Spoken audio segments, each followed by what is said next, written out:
For more on this, let's bring in Michael Faulander, former Deputy Treasury Secretary, and Lou Basenese, Fox Business contributor. Gentlemen, great to see you. We got the A-team here.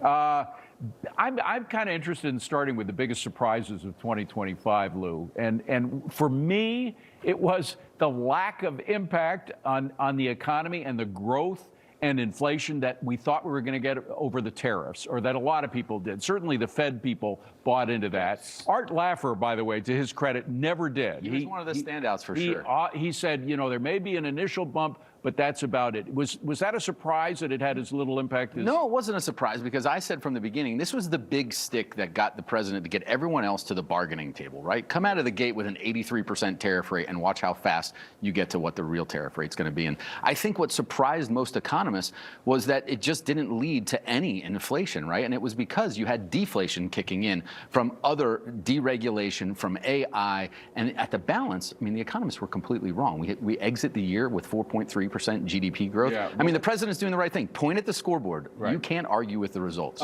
Lou, I just want to play the soundbite from the White House, Carolyn Levitt, and see if you think it's too much pie in the sky stuff coming from the White House. Roll it.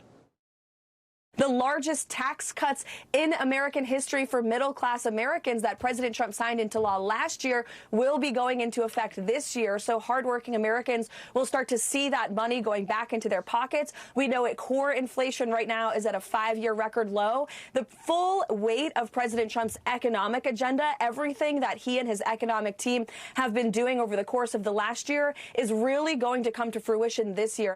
Lou, is that just pie in the sky, or is it the real thing? No, I mean, she's slinging truth. And Michael said it. This is a big foundation that's been built this year, and the momentum is building. I'll tell you this. There's a GDP kicker that's embedded here in real estate. It was a 0.2% drag on GDP growth in the fourth quarter. If the president can get real estate reinvigorated, which I believe he can, he's coming out with new policies and programs, we could see 5% GDP growth. Bringing you back to your Reagan days, was the last time we saw that. Well, Michael, Lou, what about the pockets of socialism? We've been talking about Mamdani, of course, and other pockets. We have the drag of Illinois and California. California's on the edge of coming out with a wealth tax, which has failed everywhere, every time it's been put in power. Bill Ackman just came out saying no one would stay in California if that's agreed to. Yeah, pockets of socialism will always be pockets of socialism because the outcome matters, and you're going to see this happen. If you pass a wealth tax in California, this is not like the millionaire taxes that we saw in Maryland and other states. Like, this is actually on unrealized gains in a lot of cases. So